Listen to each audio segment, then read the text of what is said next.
Bom dia, graça e paz a todos. Nós vamos aprender hoje mais um pouquinho da carta de Paulo aos Romanos.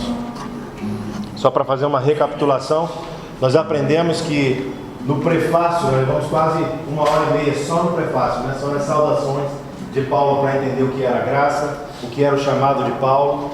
E depois tivemos um estudo do primeiro capítulo de Romanos, fala sobre a necessidade dos gentios em ter justiça. Vimos também no capítulo 2 a necessidade de quem? Dos judeus pela mesma justiça.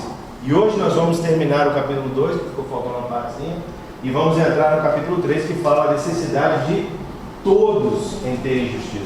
Só para colocar todo mundo no mesmo entendimento, nós sabemos que a graça de Deus foi dada através de Jesus Cristo. Foi a demonstração maior da graça de Deus. E a graça de Deus é o poder de Deus agindo na vida do homem. Essa é a graça. Muitos consideram como o favor imerecido de Deus. Isso é uma consequência. O que realmente a graça é o poder de Deus agindo na vida do homem. Foi imerecido? Foi. Foi dado por Deus sem nenhum esforço nosso? Sim. Mas isso são consequências. O objetivo era o poder de Deus agir nas nossas vidas. Então, também nós vimos que nos estudos passados que existem dois tipos de pessoas na face da terra: judeus e gentios. Se você não é judeu, se você não é nascido dessa geração de judeus, você não é filho de Deus. Você é gentio. Por causa de Cristo Jesus, nós fomos o quê? Fomos adotados para a mesma família e agora somos filhos o quê? Adotivos. Mas somos filhos, fazemos parte da família e fomos desejados. Tem muita gente que, porque é filho adotivo, acha, eu sou adotivo. Não, o filho adotivo foi o filho desejado, foi o filho que foi visto, amado e ele foi desejado. Assim fomos nós fomos desejados, fomos amados e trazidos para a família de Deus. Amém? Então vamos lá. Romanos capítulo 2. Quem é que lembra qual foi o verso que nós paramos? Vamos ver se tem bons estudantes aqui. Parece que ninguém. Então nós paramos aqui no verso do 17 ao 23. 2:17. Romanos 2:17. Tua versão é qual aí, Márcio, no teu telefone? Então vamos lá. Os judeus são indesculpáveis. Nós vamos ver aí no verso 17. Verso 17 ao 24. Eis que tu, que tens por sobrenome judeu, e repousas na lei, e te glorias em Deus, e sabes a sua vontade, e aprovas as coisas excelentes, sendo instruído por lei, e confia que és guia dos cegos, luz dos que estão em trevas, instruidor dos nécios, mestre de crianças, que tem a forma da ciência e da verdade na lei. Tu, pois, que ensinas a outro, não te ensinas a ti mesmo? Tu que pregas que não se deve furtar, de furtares? Tu que dizes que não se deve adulterar, adulteras? Tu que abominas os ídolos, cometes sacrilégio? Tu que tem glória, tu que te glorias na lei, desonras a Deus pela transgressão da lei? Porque, como está escrito, o nome de Deus é blasfemado entre os gentios por causa de vós. Difícil para os judeus, né? Que se gloriam na lei, mas não cumprem a lei. Eles dizem que são os guias dos cegos, ou seja, daqueles que não têm a lei, mas eles mesmos não seguem a lei. Vamos analisar isso aí verso por verso, como a gente sempre faz? Eu coloquei aqui o legalista, ou seja, aquele que segue a lei, ele é autoconfiante e tolo. Vamos ver o que diz no verso 19. Lê para mim de novo o verso 19, Gisele. E confias que és guiado, e confias que é guia dos cegos, luz dos que estão em trevas. Vamos ver Mateus 15:14, o que diz quanto a isso? Mateus 15:14 diz assim: deixai-os, são cegos, guias de cegos. Ora, se um cego guiar outro cego, cairão ambos aonde? No barranco. O judeu diz que ele é o quê? Guia de cego, porque eles têm a lei. Prestem atenção. Essa carta foi escrita para os romanos, falando dos judeus. Vamos aplicar ela hoje, para os nossos dias de hoje? Que a palavra ela é viva, ela é eficaz hoje, da mesma maneira que foi eficaz quando foi escrita. Vamos considerar que os judeus são aquelas religiões, aquelas igrejas que estão ainda dentro da lei, não ainda entenderam a graça de Jesus Cristo. Eles não se consideram guias de cegos para aqueles que não estão na lei? E eles mesmos não estão quebrando a própria lei da qual eles pregam? Para vocês que não estiveram semana passada, eu expliquei que a lei nunca foi dada para nós. A lei foi criada para o povo de Deus, para os judeus, no Egito, quando saíram do Egito. E pior ainda, não era o interesse, a intenção de Deus de dar a lei. Não sei se vocês se recordam, para vocês que já leram bem a palavra de Deus, quando o povo saiu do Egito, estava por 40 anos, né? Ali pelo deserto, ali, uma jornada que levava 40 dias, passeando por ali, porque eram desobedientes, não é? Então Moisés sobe ao monte para falar com Deus, desce com Deus para apresentar ao povo. Qual era o objetivo de Deus? Ter um relacionamento pessoal com cada um de seus filhos judeus, certo? Da mesma maneira que ele tinha um relacionamento pessoal com Moisés, ele queria ter um relacionamento pessoal com o povo. Só que o povo, quando viu a presença de Deus, o que eles fizeram? Se acomodaram. Tiveram medo. Não, nós não queremos a presença de Deus, ele é muito forte para nós, ele é muito santo. Não, Moisés. Você fala com Deus e você vem dizer para a gente o que precisa. Palavras do povo. Tudo que o Senhor mandar, através de ti, nós faremos. Deus está bom, vocês estão com medo de mim? Vocês não precisam ter medo. Moisés fala, não tenham medo, é o Senhor. É o Senhor teu Deus. Tá bom, o Senhor graciosamente, misericordiosamente faz o quê? Ele dá a lei, ele atende. Tudo o que disser, ele queria introduzir todos esses princípios através de quê? De um relacionamento pessoal. Exatamente. Você que é pai, prefere que o seu filho te tema ou te ame? Você prefere que ele te obedeça ou que ele te respeite? Se ele te respeitar, ele vai te obedecer muito mais do que se ele te obedecer. Foi o que Deus fez. Deus queria ter um relacionamento e que o povo o respeitasse. Tivesse temor ao Senhor, mas não temor de medo, mas temor de respeito. Se você respeita alguém, você obedece a esse alguém, se essa pessoa está acima de você. No caso de um relacionamento de pai e filho. A obediência ela é boa, o respeito ele é muito melhor. Porque através do respeito a obediência vem. Mas você pode obedecer a alguém e não respeitar esse alguém. E foi o que o povo fez. Eles queriam a lei, eles queriam que fosse, o que eu preciso fazer? Me dá por Espírito, me diz você e eu vou fazer. Eles não tinham a ciência que seria uma lei de não pode isso. Não, eles tinham ciência. Eles tinham ciência disso. Era lei, lei é lei.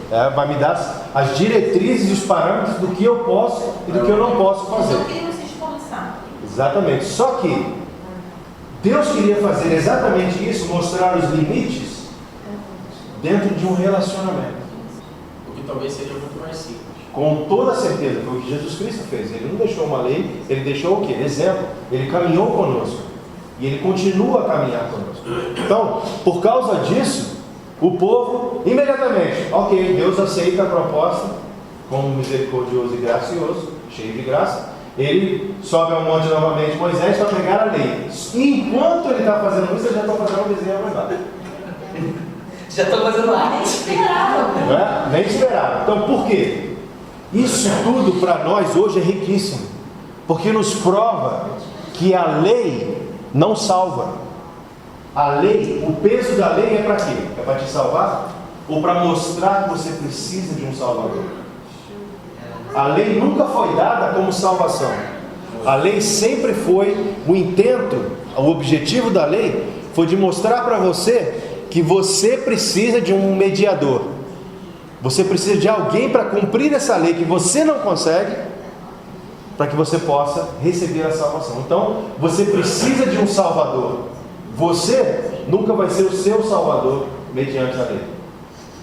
Nós sabemos que o peso da lei, ela faz o quê? Se existe lei, existe pecado. Se não existe lei, não é imputado o pecado. Portanto, a lei, ela fortifica, ela dá forças a quem? Ao pecado. Porque ela aponta o erro. Ok? A graça já é diferente. A graça, ela faz o quê? A graça já é o poder de Deus agindo na sua vida para te livrar desse pecado. Então a lei nunca foi dada porque Deus queria. Foi porque o coração do homem era duro para ter um relacionamento. Mas ela não foi dada para nós, gentios. Mas o senhor está querendo dizer então que eu não tenho que seguir os 10 mandamentos? Exatamente isso. Nós temos que seguir a Cristo Jesus. Não foi Ele que nos trouxe para o Pai? Não é Ele que é o caminho, a verdade e a vida? Então nós temos que seguir a quem? Aos 10 mandamentos ou a Jesus Cristo? Só que Jesus Cristo nos deixou 2 mandamentos. Quais foram? Amar a Deus sobre todas as coisas e o próximo como a si mesmo. E ao próximo como a si mesmo. E esses 2 mandamentos são o quê? Os 10 mandamentos são o suporte de todos os mandamentos, os 10 mandamentos e ainda as 680 o quê? Tudo isso está baseado no amor. Como assim, pastor? Lá está dizendo para não matarás. Sim. E o que o Jesus disse? Amar ao teu próximo. Se eu amar ao meu próximo, eu vou matá-lo? Mas pastor, lá está dizendo não adulterarás. Se eu amo o meu próximo, eu vou adulterar com a esposa dele? Ou contra a minha própria esposa? Vocês estão vendo como o nível de relacionamento aqui é muito maior? A lei, eu não te mato, mas eu posso te odiar. Jesus Cristo disse o quê? Nós vamos ler, não vou antecipar não, nós vamos ler. Então aqui nós estamos falando dos cegos liderando os cegos. Não vai dar certo, né? Vai todo mundo cair no barranco. Então nós vimos que não é isso. Paulo está mostrando que a lei não vai trazer. Ele está falando com os judeus aqui. No verso 23. Lê para mim, por favor. Lê, Márcio, verso 23.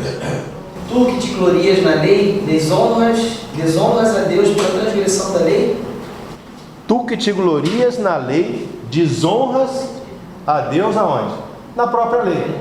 Ou seja, eu estou me gloriando de que eu estou seguindo a lei, mas eu não estou seguindo a lei. Eu estou desonrando a Deus na própria lei que eu digo que estou seguindo. Vamos transferir para hoje? Eu sou crente, mas eu traio a minha mulher, eu não pago imposto de renda, eu dou volta no meu sócio, eu minto, eu faço um monte de coisa. Mas não é uma coisa errada? Eu estou tentando levar vantagem do meu vizinho, eu levo vantagem na escola, na creche, eu boto meu filho na frente, todo mundo na fila, mas eu cheguei atrasado, eu boto ele lá primeiro. Isso não é desonrar o meu relacionamento com Deus, por eu me chamar de cristão? Então, da mesma maneira, nós podemos cometer esses mesmos erros. E temos que nos analisar quanto a isso. Verso 25. Porque a circuncisão é, na verdade, proveitosa, se tu guardares a lei, mas se tu és transgressor da lei, a tua circuncisão se torna em incircuncisão. Ou seja, serve de nada. Serve de nada. O que era a circuncisão no povo judeu? Era um símbolo, era uma marca de que eu, como judeu, pertencia a Deus. Mas essa marca era para você ver? Não, era para todo mundo ver? Era uma marca entre eu e Deus. Tanto que era uma parte coberta, íntima, que ninguém vai ver. É entre eu e Deus. Se essa circuncisão, aí eu me gabo para todo mundo, eu sou circuncidado. Eu fui circuncidado, eu pertenço a Deus. Mas eu continuo agindo totalmente errado contra aquilo que Deus quer comigo. O que essa circuncisão está sendo para mim? Pensa? Ela está provando que eu não estou seguindo ao meu próprio Deus.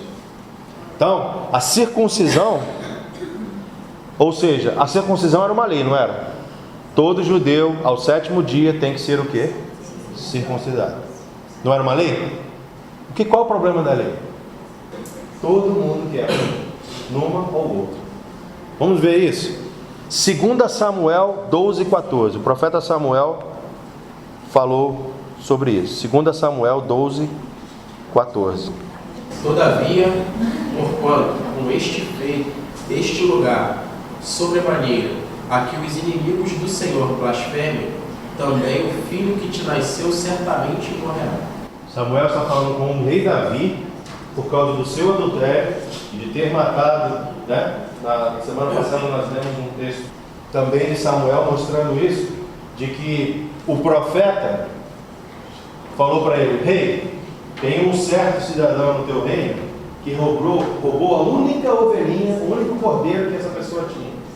O único. Mas ele tinha muitos cordeiros, muitas ovelhas, cabritos, bodes, mas ele matou o do vizinho para comer. O que a gente faz com ele? Esse homem deve morrer. O que o profeta fala para ele? Você é esse homem. Você, com tantas mulheres, tantas concubinas, foi lá e tirou a mulher de Urias e ainda matou Urias para ficar com ela, para encobrir o seu pecado. Certo? Então o que o Senhor falou para ele aqui, através do profeta? Por conta disso, desse motivo, do que tu fizeste, os inimigos do Senhor agora blasfemam contra o Senhor.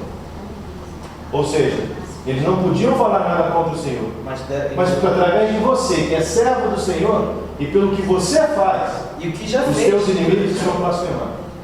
Vamos trazer para hoje? Quantas vezes já ouviu? Tinha que ser crente. Ah lá, só podia ser pastor. Está dando volta no jogo. Forte, né? Já ouviu muito isso. Não é? Não é isso que a gente ouve hoje? É quando você se apresenta: eu sou cristão, o pessoal já ouve. Com você eu já não posso lidar do mesmo jeito que eu lido com qualquer um. Eu já tenho que observar você. Você é cristão. Então você tem que tomar cuidado. Que coisa chata, né? Só porque você foi identificado como cristão, agora você vai ter problema. Vou fazer um bolo com você. Ah, você é cristã? Acho que eu vou com aquela macumbeira lá que a escada ser melhor. Porque cristão cobra mais caro, quer levar vantagem em todo mundo, não entrega, não cumpre o que promete. Não é essa a fama dos cristãos? Por culpa de quem? Dos próprios cristãos. Mas quem é que realmente está sendo blasfemado nisso aí? É você?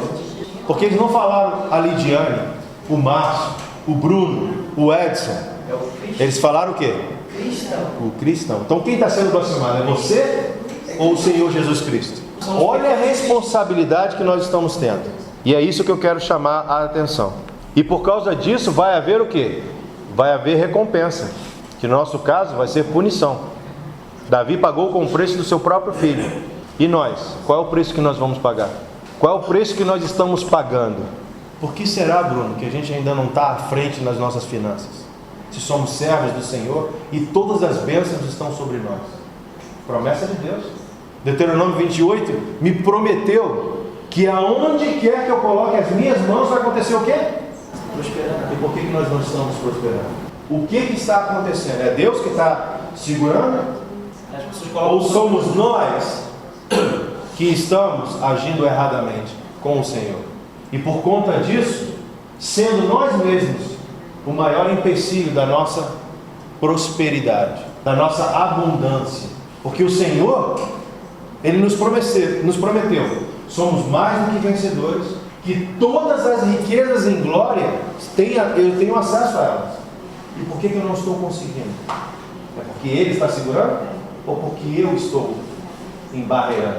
Eu estou criando barreiras para mim mesmo. Isaías 52, 5. Nós vimos o que Samuel falou para Davi. Vamos ver agora Isaías 52, 5. E agora, que tenho eu aqui que fazer, diz o Senhor, pois o meu povo foi tomado sem nenhuma razão, os que dominam sobre ele dão uivos, diz o Senhor, e o meu nome é blasfemado incessantemente todo dia. Por que o nome de Deus está sendo blasfemado incessantemente todo dia? Porque o povo de Israel, nesse tempo, estava sendo o quê? Conquistado por outros povos. Por quê? Se a promessa de Deus estava sobre eles.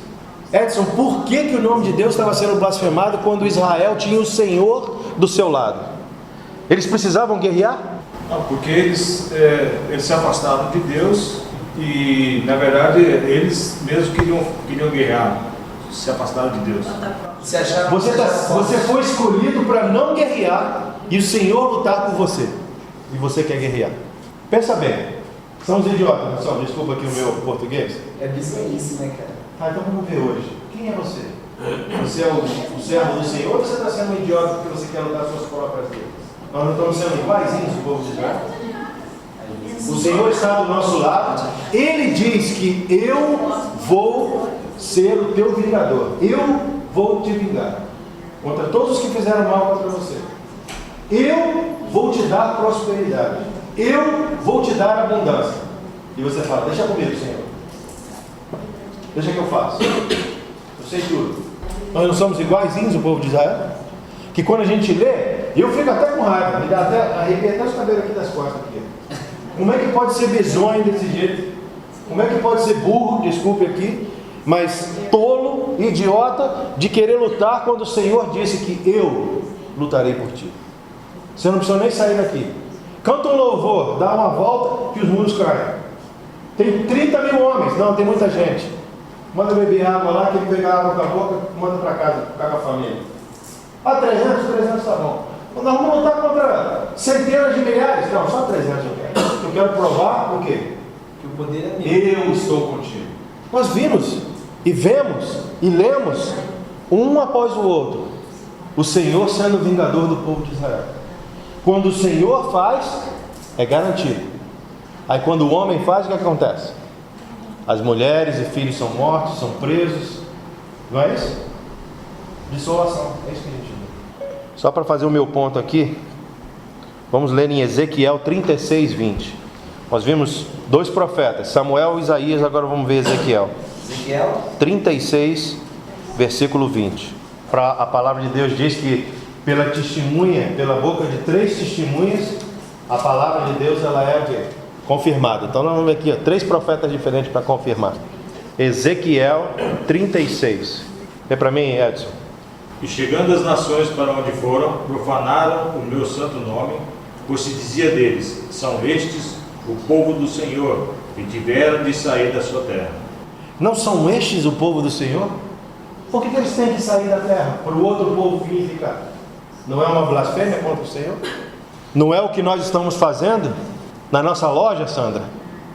Que tem a loja da esquina lá, que é, sabe-se lá para quem que eles estão servindo e louvando, e eles estão produzindo e nós estamos perdendo os clientes? Quando que Deus queria que todos os clientes que tivessem vindo lá tivessem ido para a sua loja, não só para te abençoar, mas para que você pudesse ser o quê? Bênção. Essa é a promessa de Abraão sobre nós. Você é abençoado para ser bênção. Não é para você ficar cheio de bênção, não. É para você ser o abençoador. Nós estamos perdendo. Olha só. Enxergando as nações para onde foram. Que nações? Todas, qualquer uma nação. Profanaram o meu santo nome. Ou seja, Deus. O nome de Deus. Pois deles, eles falavam. São estes o povo do Senhor? O tal Senhor tão poderoso e temido, que aonde quer que ele vai, as suas ações são famosas. É esse o povo? Vamos trazer para hoje? É esse o Márcio cristão, que serve ao Senhor tão temido? Eu não estou vendo ele na vida do Márcio. É esse o Bruno, servo do Senhor, que todos tinham que temer, porque ele tem o Senhor ao seu lado? Não estou tremendo não. Não é assim? Hoje em dia? Pelo contrário, hoje em dia o nome de cristão é pior do que o gentio, do que o que é não cristão.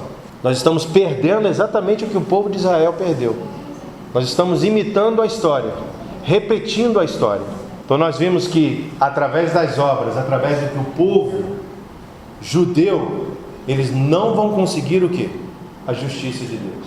Não tem como. Está provado. Nós vimos em todo o Velho Testamento. Capítulo 3.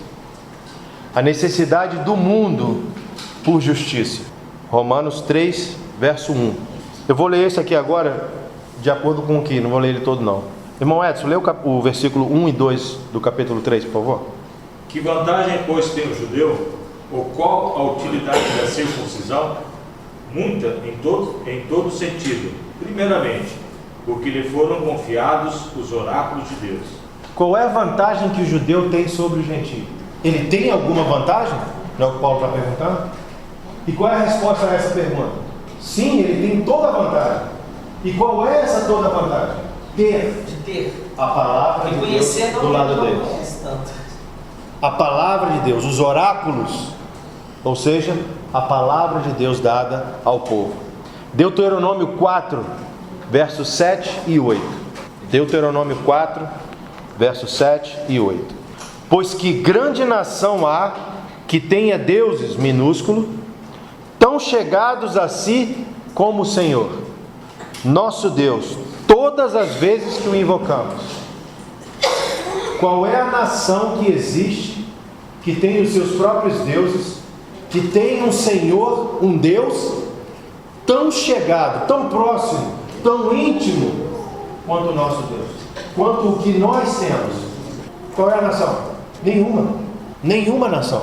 E que grande nação há que tenha estatutos e juízos tão justos como toda esta lei que eu hoje vos proponho. Qual é a outra nação com seus deuses minúsculos que tem um estatuto e uma lei como a que nós temos? Nenhuma. E mesmo assim nós estamos sendo conquistados por eles. Hoje em dia, trazendo para hoje, as nossas igrejas estão o quê? Elas estão diminuindo, elas não estão aumentando. Vocês já repararam a troca de pessoas nas nossas igrejas? O entra e sai, a renovação constante. No meu tempo de garoto, quando eu ia para a igreja com a minha mãe, você via aquela senhorinha que estava lá 30, 40 anos e a família dela toda. Hoje em dia você não tem mais isso. É uma renovação de pessoas o tempo inteiro, de gente que entra e sai, né, Sandra? Não tem mais igual antigamente, né, que a gente ficava anos e anos. O pastor ajudava no parto, né, porque estava lá durante a preparação. Na verdade ele fazia o casamento, ajudava no nascimento do primeiro filho, apresentava o filho, casava o filho e às vezes casava até o neto, né, daquele filho. Quer dizer, o pastor estava presente nas gerações. Hoje em dia não tem mais isso. Hoje em dia muitos pastores, você vai perguntar para eles, já tem anos e anos que não apresentam um bebê, que não batizam, que não casam, porque as pessoas ficam entra e sai, entra e sai, entra e sai. Que nação é essa? Que tem um Deus que pode invocar a qualquer momento e não o fazem. Romanos 2,18. Vamos voltar um pouquinho? Porque Romanos 2,18 explica esse exato verso de que eles têm a palavra. Leia aí, Márcio. E sabes a sua vontade e aprovas coisas excelentes sendo instruído por lei. A lei traz as coisas excelentes, ela nos instrui. Só que nós não estamos seguindo. Isso para os judeus. Para nós, qual é a lei? De amar, a lei do amor, que também nos instrui. E nós não estamos seguindo. Irmão Edson, lê o verso 3, por favor. Romanos 3:3. Esse é um verso chave, porque nós estamos falando agora da necessidade do mundo por justiça. Aqui incluímos a todos, judeus e gentios, todos. Pois que, se alguns foram infiéis, porventura a sua infidelidade anulará a fidelidade de Deus? Que pergunta, hein? A sua incredulidade, você ser infiel, a sua desobediência, vai anular a fidelidade, o amor, o desejo de Deus de te abençoar? Hebreus 4:2. Eu coloquei esse tópico desse verso como assim: não culpe ninguém pela sua falta de fé. Não culpe ninguém pela sua falta de fé. Hebreus 4:2. Lê para mim, Bruno. Porque também a nós foram anunciadas as boas novas, como se deu com eles. Mas a palavra que ouviram não lhes aproveitou, por isso não ter sido acompanhada pela fé naqueles que a ouviram. Qual é o problema então? Não, nós estamos ouvindo a palavra. Nós não estamos colocando fé, nós não estamos crendo. Quando você lê, eu sou mais do que vencedor em Cristo Jesus. Puxa vida, mas eu estou passando um sufoco agora. Você não dá credibilidade. Está difícil criar meu filho, está difícil manter o meu trabalho, está difícil pagar a casa, está difícil pagar as contas com o salário que eu tenho. Isso é ser mais do que vencedor para você? Para mim não é. Por que nós não estamos conseguindo estar mais... Vamos esclarecer aqui uma coisa? O que é ser mais do que vencedor?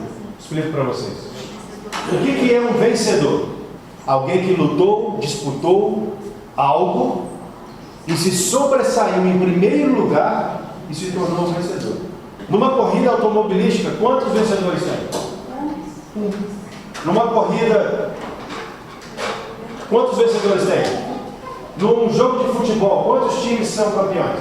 Então, quantos são vencedores? Quantos temos aqui? Por causa disso, nós somos o quê?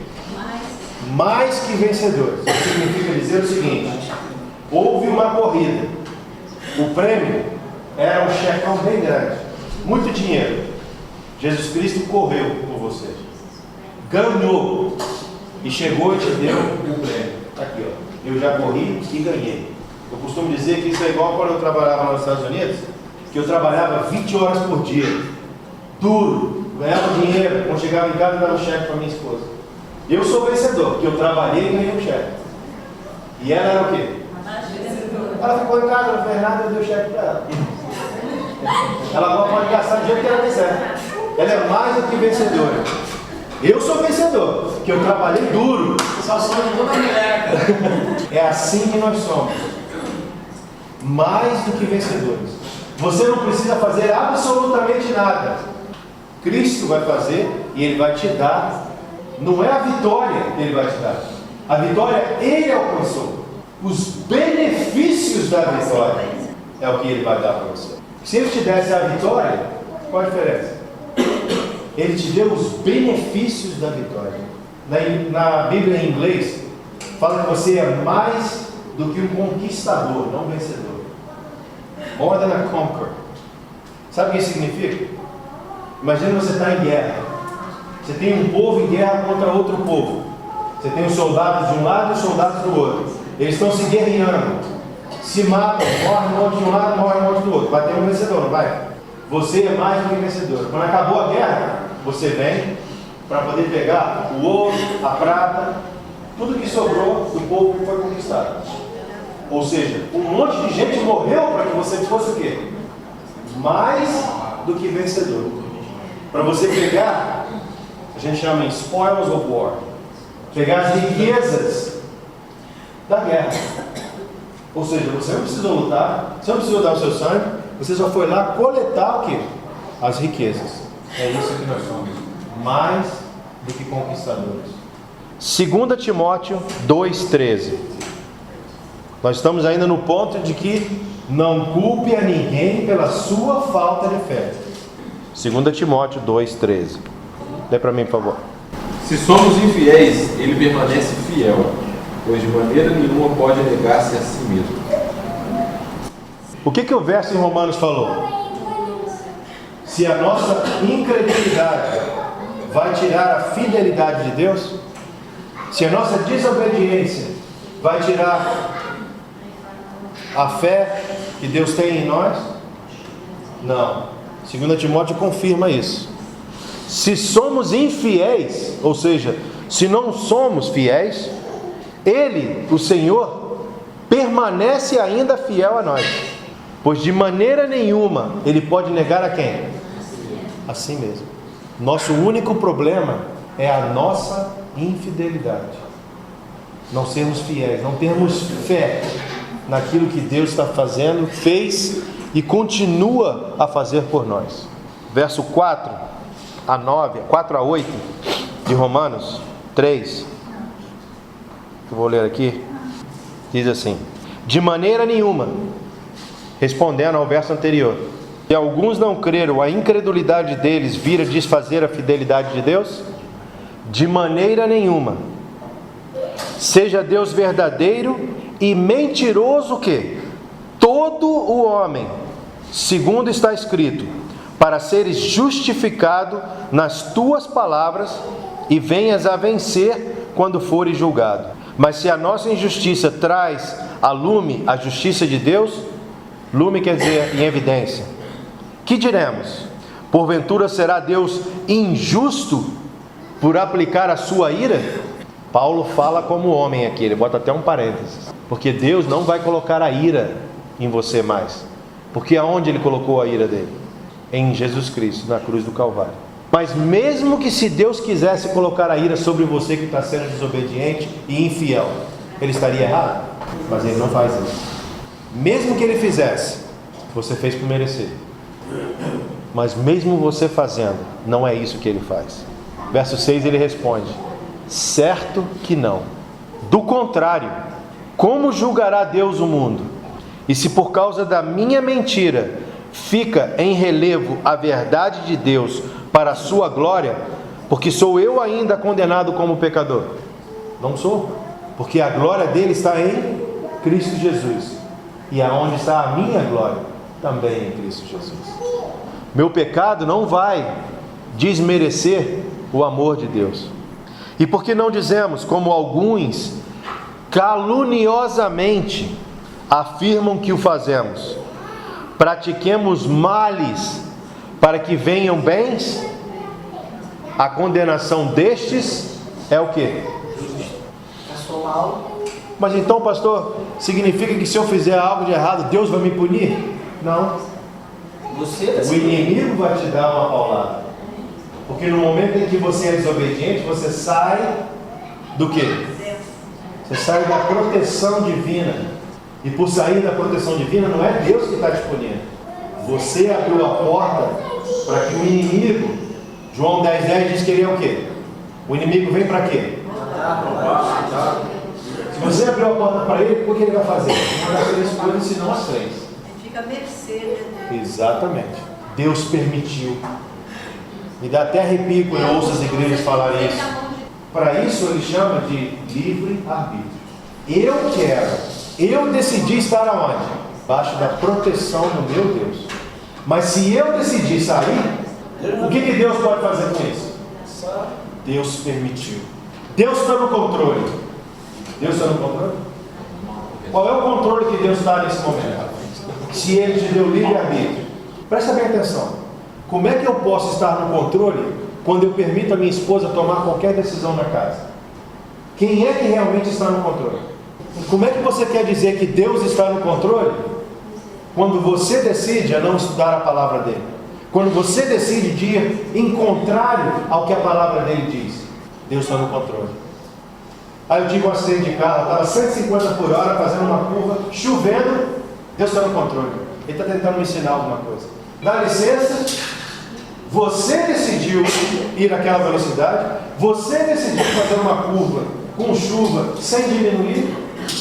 E é Deus que está no controle. Aí morre no enterro. Foi Deus que quis assim. Era um anjo do Senhor. E o Senhor queria muito perto dele. Como é que a mãe está ouvindo isso? Deus levou. Pô, e a mãe? E a esposa? E os filhos? E os irmãos?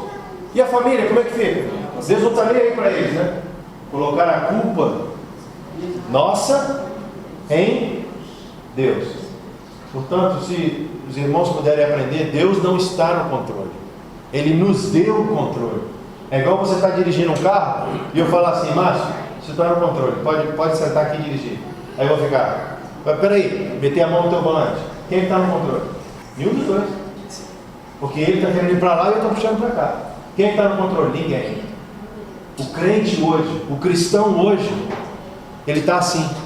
Nem Deus está no controle, nem ele está no controle. Porque Deus deu autoridade para nós estarmos no controle. E eu faço um monte de besteira e digo que foi Deus que fez. Aí eu estou com câncer. Deus está no controle. Ele está querendo me ensinar alguma coisa. Com esse meu câncer eu vou aprender a ser melhor. Foi Deus que te deu esse câncer?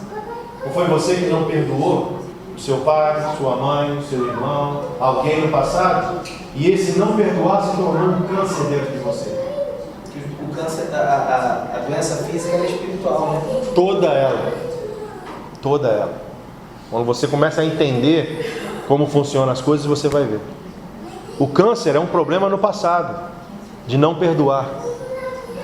Meu pastor diz que câncer, de que você não perdoar, é igual você tomar veneno esperando que a outra pessoa morra, que vai te matar. Você vai morrer. Quem é que vai morrer? Quando eu não perdoo a ele, quem é que está morrendo? O Márcio é sempre mal. Tanta coisa de ruim. O Márcio está só progredindo. E eu estou o quê?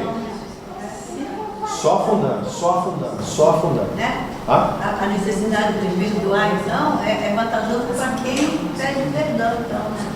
Não é para quem pede, é para quem dá o perdão. Dá o perdão.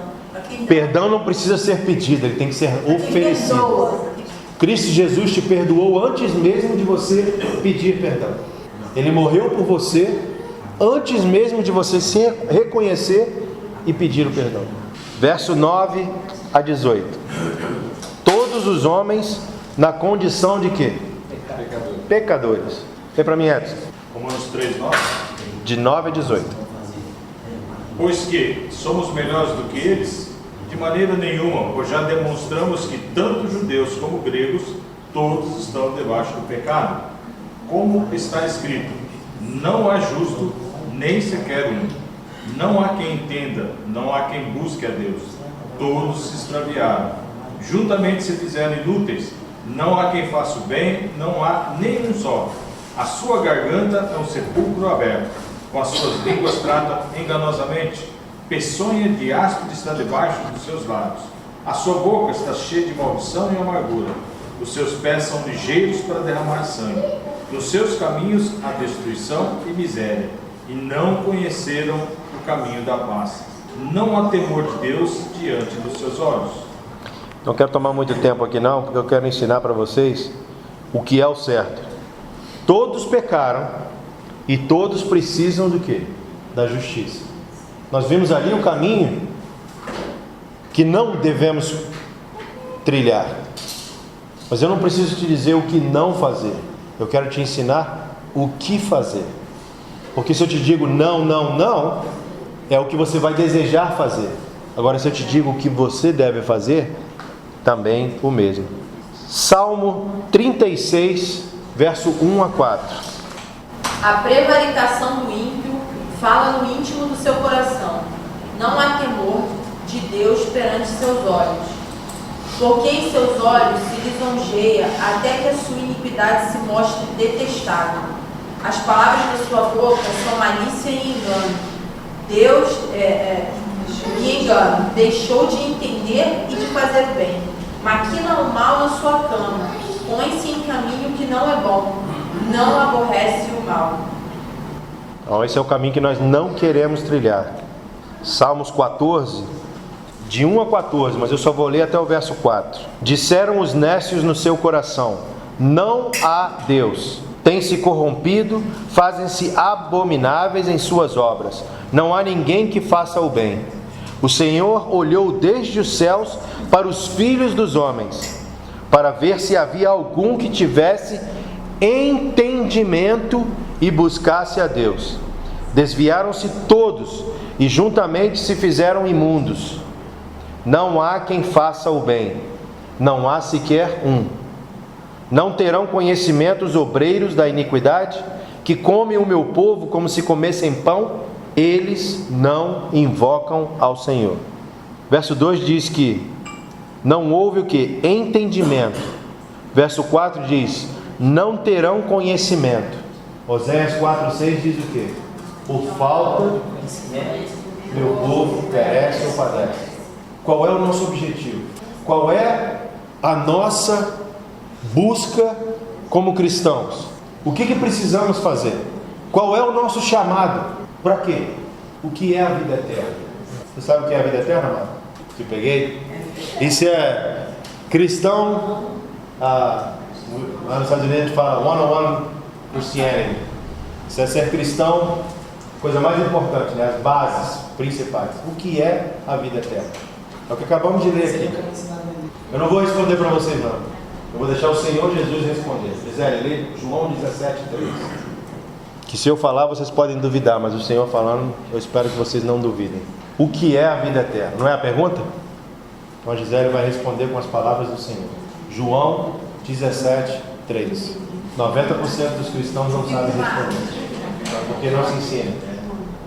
João 17:3. E a vida eterna é esta: que te conheçam a ti como o único Deus verdadeiro e a Jesus Cristo, aquele que tu enviaste. Respondeu o que é a vida eterna? Ele até colocou a pergunta aí no começo, né? E a vida eterna é esta, 2 pontos. Então o que é a vida eterna agora, Alex? O que conheçam a Ti só, o único Deus verdadeiro, e a Jesus Cristo a quem tem enviado. Então agora me diz com as suas palavras, o que é a vida eterna? A vida eterna é eu reconhecer o meu Deus como o único Deus, servir a Ele com amor e ser sempre grato a Ele pelo que Ele fez por mim. Você adicionou um monte de coisa que está dentro do que você começou. O que é a vida eterna? Conhecer. Você conhece seu filho? Desde antes dele nascer, não é? É verdade.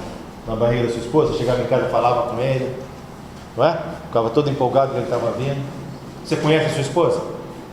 Não, como talvez deveria conhecer ela. Mas você conhece melhor do que eu conheço. Sim, Você conhece melhor do que a tia dela conhece. conheço. Por quê? Por quê? Ah, Porque eu tenho uma vida íntima com ela. intimidade. Essa palavra que vocês acabaram de ler, conhecer, vem do grego gnosko, que significa intimidade, conhecimento profundo e íntimo. Essa mesma palavra está em Gênesis 4:1. Lê aí Gênesis 4:1. Isso é uma coisa que eu repito e repito novamente sempre aqui na minha igreja, porque essa é a parte mais importante que nós temos que entender, e ela leva muito tempo para entender. Esse conhecer. Lê Gênesis 4:1. E conheceu Adão a Eva, sua mulher, e ela concebeu e teve a Caim. E disse: alcancei do Senhor um varão. Então, peraí, pastor, você está dizendo o seguinte, que Adão conheceu a Eva, e por causa desse conhecimento, o que aconteceu? Ela teve um filho. Presta bem atenção. O seu conhecimento do Senhor Deus tem que gerar fruto. Esse é o conhecimento. Se não gerou fruto, você conheceu? Não. Intimamente. Por que você conhece a sua esposa? Porque gerou fruto. Essa intimidade que nenhum outro homem ou mulher na face da terra vai ter com ela, somente você teve. E porque você teve essa intimidade com ela, esse conhecimento gerou-se fruto. Esse é o nosso objetivo. Essa é a vida eterna. É conhecer a Deus de uma intimidade tal que vai gerar fruto. Essa é a nossa vida. Essa é a nossa busca. Muita gente fala que vida eterna, depois que eu morrer, eu vou viver eternamente com Deus e usufruir por todos os benefícios que Ele teve na cruz. Está certo isso? É agora. Esse conhecimento é agora. E esse gerar frutos é agora. Na eternidade, eu vou usufruir daquilo que foi gerado agora, desse conhecimento. O próprio Senhor Jesus diz o seguinte: nem todo aquele que diz Senhor, Senhor, entrará no reino. Por que não? O que o Senhor Jesus diz? Não te... Esse conheço é o mesmo que nos intimidade. Você ouviu falar de mim? A palavra, você não teve intimidade comigo. Exatamente. Significa dizer que você não conhece Jesus? Conhecer do nosso jeito? De ouvir falar? Quantos pregam? Quantos fazem milagres só de ouvir falar de Jesus? Mas nunca tiveram conhecimento, gnosko, intimidade com o Senhor. Que é a resposta deles. Mas Senhor, eu curei em teu nome, expulsei demônios. Você até fez as obras, porque eles creram. Mas você não me conhece e eu não te conheço. Aparta-te. Então, e a igreja salva? Ouvir de Deus pelo pastor salva? Ter conhecimento pelo pastor salva? Essa é a salvação. Conhecer.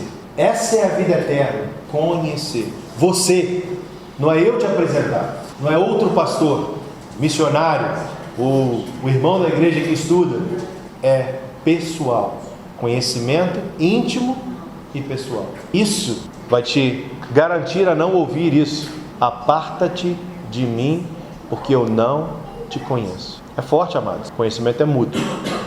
Meu pastor lá nos Estados Unidos, que eu aprendi na nossa escola bíblica, ele está na televisão, no rádio, nos Estados Unidos inteiro, no mundo inteiro. Aí as pessoas chegam nas conferências que ele faz: Andrew, quanto tempo, puxa vida, eu ouço você todos os dias. Quem é você? Não existe um conhecimento mútuo. Você ouviu de mim, você ouviu falar de mim, mas nós não temos um relacionamento pessoal. Você não é meu amigo, você não me liga, a gente não bate papo, a gente não vai sentar e tomar um café e bater um papo. Eu não vou visitar você, jantar na sua casa, fico lá até tarde da noite, a gente contando história, rindo. Isso é intimidade, não é? Não é só de um lado, não pode haver só de um lado. Se você conhece o Senhor por ouvir falar de outras pessoas, como essas pessoas conheciam o meu pastor porque vê ele na televisão, Isso não é conhecimento, isso não é intimidade. Verso 19 e 20, para a gente encerrar. Romanos 3, 19 e 20. Ora, nós sabemos que tudo o que a lei diz aos que estão debaixo da lei o diz, para que toda a boca esteja fechada e todo mundo seja condenável diante de Deus. Por isso, nenhuma carne será justificada diante dele pelas obras da lei, porque pela lei vem o conhecimento do pecado. Caramba, se eu tivesse falado isso, ninguém ia me acreditar. Foi Paulo que falou, com revelação do Espírito Santo, que nós vimos na introdução.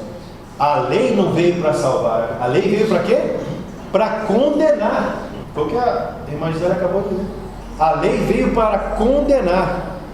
A lei não traz justiça. Foi o que ela acabou de ler. Mas não, nós queremos seguir a lei.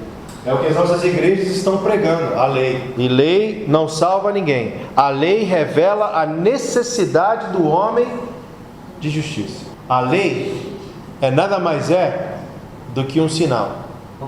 Apontar para Cristo. Diante disso daqui que foi lido, eu lembrei de uma situação que aconteceu quando eu estava estudando a palavra com a minha sogra para me batizar. E eu falei com ela o seguinte: mas a palavra de Deus diz que eis que conhecereis a verdade, ela vos libertará. E hoje eu vejo nas igrejas diz que a tal verdade que liberta está aprisionando todo mundo. Porque fica lei sobre lei, porque o ser humano, se você dá espaço, ele se espalha. Aí os pastores, para juntar, botam lei sobre lei, para as pessoas Doutrina de homens. daquele quadradinho aqui para... Esse verso que você acabou de falar, o tempo inteiro. esse verso que você acabou de falar é João 8,32. E conhecereis a verdade, e a verdade vos libertará. Quem é a verdade? Jesus Cristo. Como é que começa o verso? Conhecer. E o que é conhecer? Intimidade. João 8. Guinoso, João 8,32. Viu como a Bíblia está sempre se referindo ao conhecimento? E qual é a verdade que vai te libertar? Você está com a verdade na sua mão. Ela está te libertando? Ela só está na sua mão. Se você... Se eu conhecesse... Então é somente a verdade que você conhece que é a que vai te... A minha avó tinha uma Bíblia desse tamanho assim, dessa largura assim. Tinha tinha até um pedestalzinho assim, um pódiozinho aberto ali assim. No Salmo 19. Não, a minha era no 23. Ela gostava do Salmo 23. Na Maria 20 reais das páginas. Você lembra disso, né? Tinha até um negocinho bordadinho que ela fez embaixo. Era bonito. Não tá. Salmo 23, o que diz? O Senhor é o meu, nada me faltará. Tadinha, ela passou tanta necessidade. Por que será? Se a verdade estava ali. Então, sem conhecer, a verdade não tem efeito. E o conhecer não é simplesmente o Senhor é o meu pastor, nada me faltará. Ter uma Bíblia aberta. Não, e se eu Não, ler, você lê como acontece. se eu não conhecer intimamente essa verdade, Ezequiel 16:63. 16:63. Para que te lembres e te envergonhes, e nunca mais abras a tua boca por causa da tua vergonha, quando me reconciliar contigo de tudo quanto fizestes, diz o Senhor Jeová. Eu vou ler aqui na minha versão que eu acho que dá um entendimentozinho um pouco mais claro. Para que te lembres e te envergonhes, e nunca mais fale a tua boca soberbamente, por causa do teu opróbrio, ou seja, dos teus erros, das tuas coisas erradas. Quando eu, Deus, te houver perdoado tudo quanto fizeste. Eu te pergunto, você já foi perdoado por tudo quanto você fez? Olha só, enquanto você não tiver o conhecimento dessa verdade, ela não vai te libertar. Você está perdoado por Deus. Todos os seus pecados, passados, presentes, aqueles que você ainda está cometendo, e aí nos futuros que você vai cometer, Ele já te perdoou. Através de Cristo Jesus na cruz. Essa é a verdade que você precisa conhecer. Esse é o poder de Deus agindo na tua vida. Ou seja, a graça. Essa é a certeza que você pode ter pela palavra dele. Está escrito aí, ó, no Velho Testamento. Para que te lembres e te envergonhes.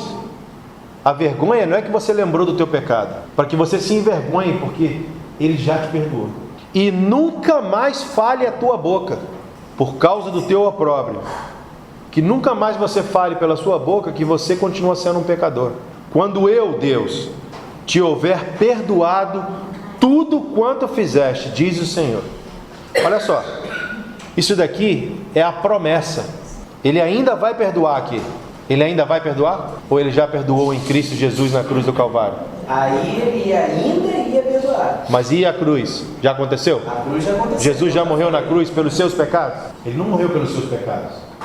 Jesus Cristo morreu pelo pecado singular. O problema é o pecado. Erro ao alvo interferiu o homem de ter um relacionamento com Deus. Quando Cristo estava na cruz, minha aula 3 semanas atrás, não foi? Não. Está consumado na cruz do Calvário. Por que foi consumado?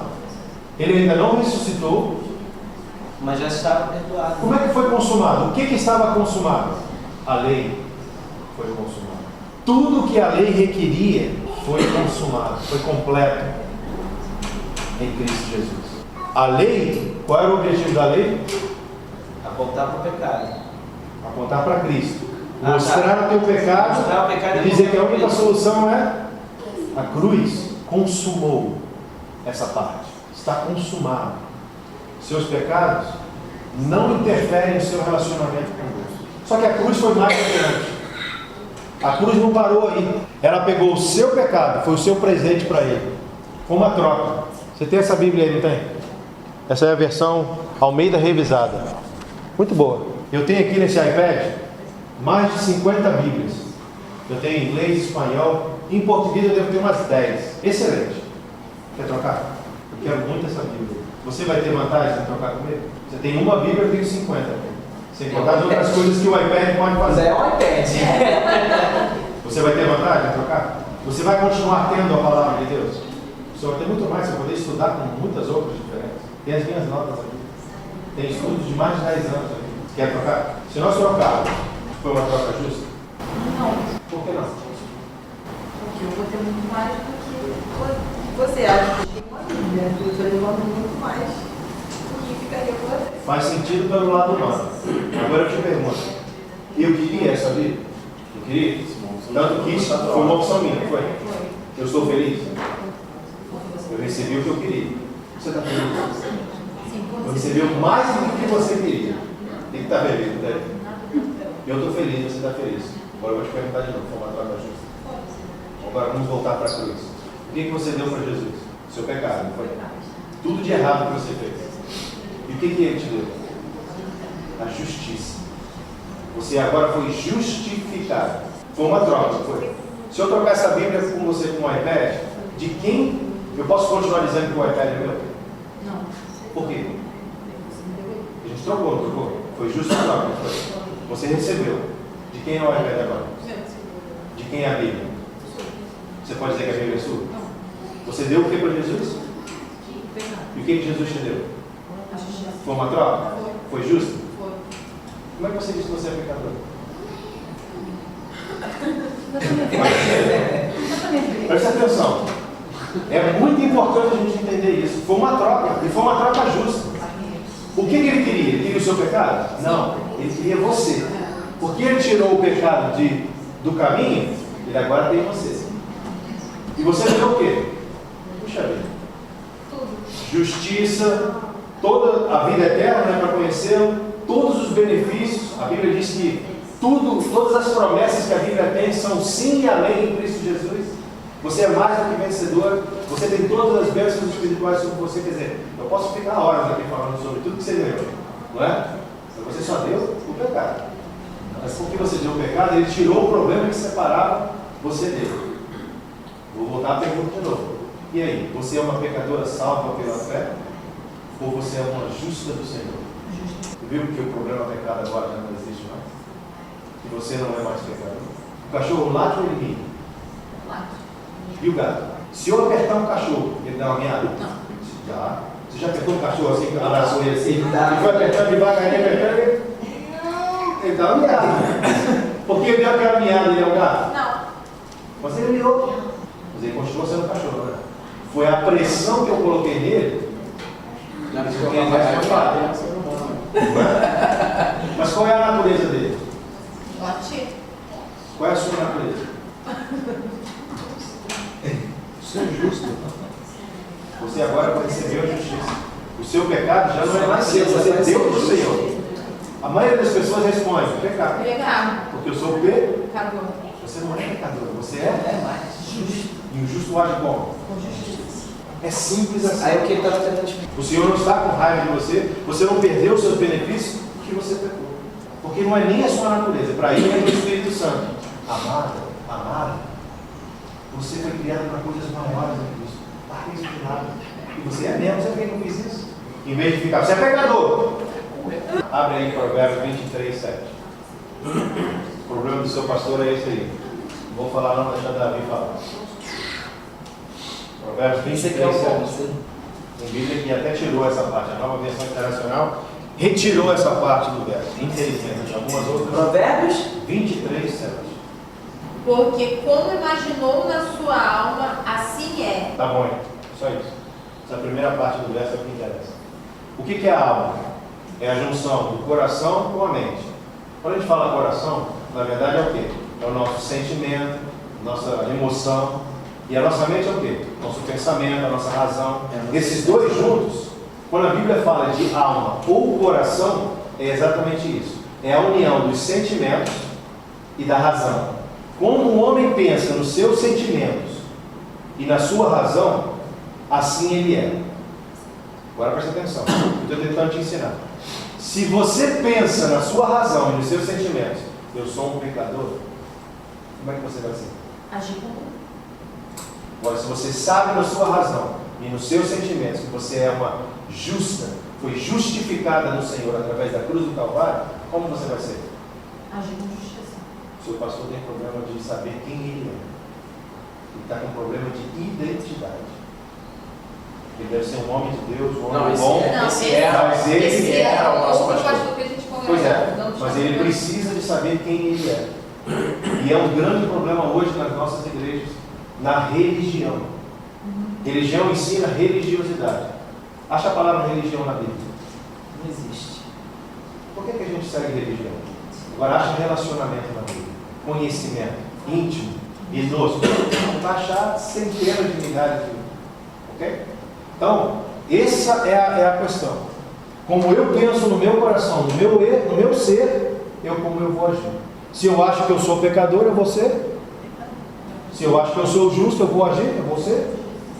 Esse é o segredo. É simples, não é? Esse é o Evangelho. Sejam bem-vindos ao Evangelho de Cristo Jesus. É simples assim. Não tem complicação. Você não tem que fazer nada a não ser crer. Colocar a sua fé no que Cristo Jesus fez. Você não tem que adicionar nada. Você não tem que fazer punição. Você não tem que fazer um trabalho, um jejum, seja lá o que for. Você não tem que fazer absolutamente nada. Campanha é importante.